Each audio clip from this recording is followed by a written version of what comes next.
Hi there, Loy Machedo speaking to you from loymachedo.com. Who's Loy Machedo? Think Personal Branding. Okay. Today I had a booking. From a person who wanted my coaching, a one-to-one session.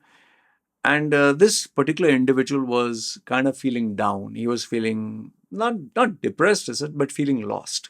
And the reason for feeling lost is because he lost his job. He lost his job. His relationship broke up. His friends have left him. His money is now, whatever happens. And because he was down, he wanted to reach out to someone. And because he sees my videos every time, he reached out to me and he was like, I just want someone to talk to. And you're the best person I could come. So he booked my session. I was there. So as I listened to him, he was telling me stuff, the typical statements like, I don't know what to do. I'm feeling lost. I have no idea. Blah, blah, blah. He went on. Okay. I listened to him for some time. And then once he emptied himself, he said, please guide me. Guide me. What should I do? This is what I told him. And the reason why I'm sharing this with you is because if you're feeling down, if you're feeling lost, I think this would really help you. I asked this guy, let's say, fictitious example. I told him, think of a fictitious incident. Think of someone you love. I said, can you imagine someone you love? He said, yeah, okay, yeah. I said, have you imagined? Okay, someone you love is with you? Yeah. And then I said, imagine you're crossing the streets, okay? And suddenly, out of the blue, a car hits the person you love. Hits, the person goes flying, and now the person has fallen down and is bleeding. Head is like bleeding, blood is coming out, okay? And now I asked him, tell me what will you do? He said, immediately I will, make sure, obviously you can't grab the person like, she's okay, I'll call the ambulance, I'll call whoever I know, I'll just make sure that she has to be taken to a hospital. I said, okay. And then he's saying, once go to the hospital, I'll just beg, plead the doctor, please do something, have to do. I said, what if you don't have the money? And they are insisting, you must be money. No, I'll beg, do whatever it can. I'll just do whatever it can, just to make sure the person's safe. I said, okay, fine. I said, then I asked him, have you noticed something? He said, what? He's saying, I asked you, someone hits someone you love. This is what you did. You automatically gave me all the answers. Okay. So I said, did someone give you training for this? He said, no. He's saying, are you aware of what is the right thing to do? He's saying, isn't it the right thing to take to the hospital? And I said, then I even told him that I had asked you that you have to pay the money. And what if you don't have the money? You said, I'll beg, borrow, whatever. So I said, did you ever do that before? He said, no, I've never done it. So I said, how did you know that you're supposed to do it? He said, it's a matter of life and death. I said, exactly. Because it was a matter of life and death, because it was so urgent, so important, it didn't matter what you're doing. You just do anything and everything possible to focus on the life of this person because you wanted this person to be saved. I said, isn't it common sense? I said, yes, but common sense is not common. You asked me that you lost your job, you lost your girlfriend or wife, or you lost your friends. And so why are you asking me or anybody else what to do when it is a matter of life and death and it is so urgent and so important? Wouldn't you find the answer within yourself? And I'll tell you, when I told him that, he was just mum.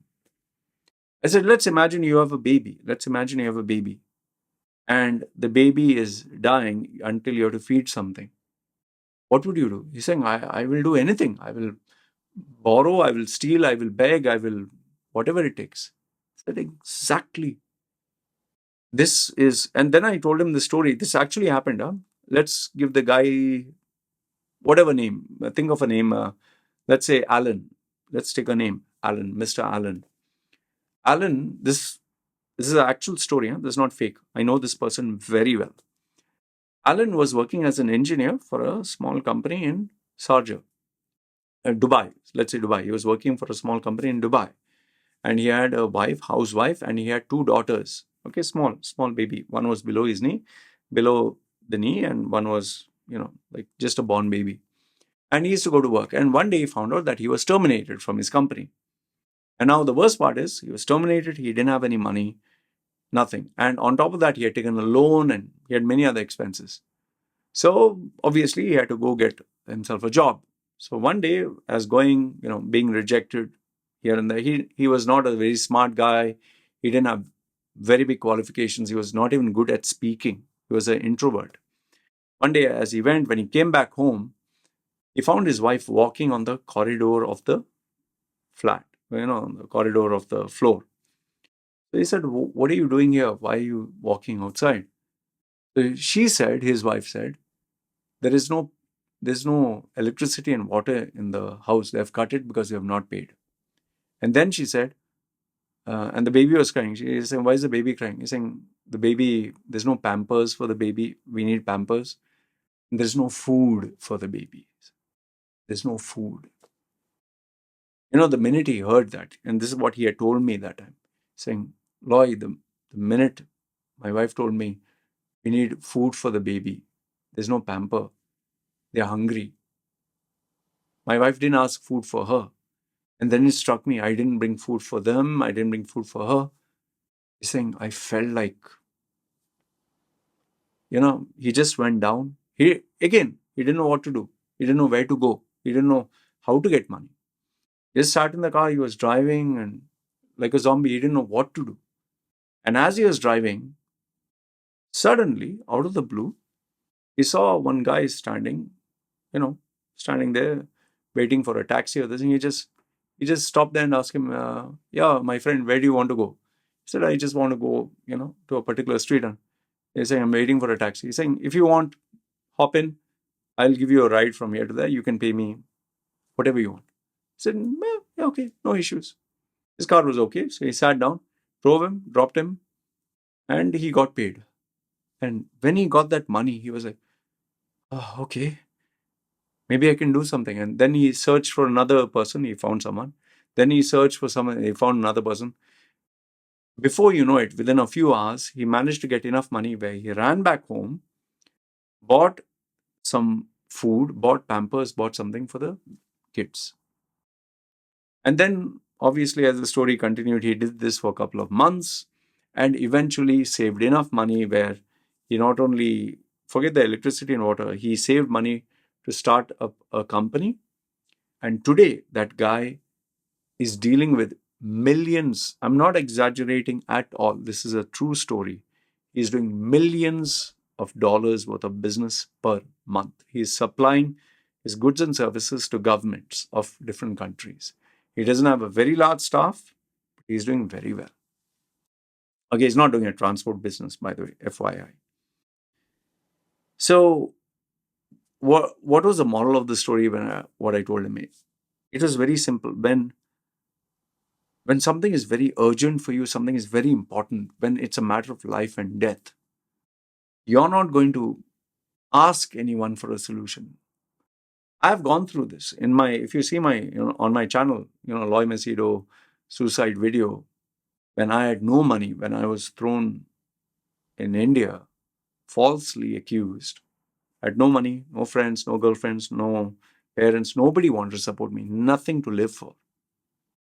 When it became a matter of life and death, I was actually going to, end my life. That is where the strength came from within. I didn't have answers. I'm telling you, I didn't have any answers, but all I knew that I had to take one step further, another step, another step. And even if I failed or I fell down or whatever, keep trying. I didn't ask anyone for any solution. Yes, I did ask for help. I did reach out. I did try new things. I asked people for guidance, but it was all me. I took action. And I never sat and even once said, I don't know. If I didn't know, I'd find out the answer. So I shared this story with this guy, and I can tell you, I could literally feel him getting faith and hope and a drive and desire to face life. The reason why I wanted to share this video with you is if in case you're feeling down, if in case you're feeling lost, if in case you're going through whatever hardship, let this be a reminder that The day you decide that it's a matter of life and death, it's urgent, it's important, and I will take charge of my life. I will do whatever it takes. No one can stop you. And I'll assure you, you will achieve. You will achieve your goal. It's not going to be easy. It's not going to be a cakewalk. You are going to fail. You're not going to meet success easily, but you will get there. I just wanted to share this with you. Remember, what I'm sharing today, is from a guy who, forget being school dropout, forget all the mistakes in life. Just remember, age of 36, I'd lost every single thing and even the desire to live. And from there, bounced back. And today, even today, I don't have all the answers. But every day, I treat it as urgent and important. And I'm ready to fight on for one more day, one more round. So I hope this gives you inspiration, this gives you hope, and this gives you the desire to fight one more round. All right? Good, bad, ugly. Put your comments down below. This is me signing off. You guys take care.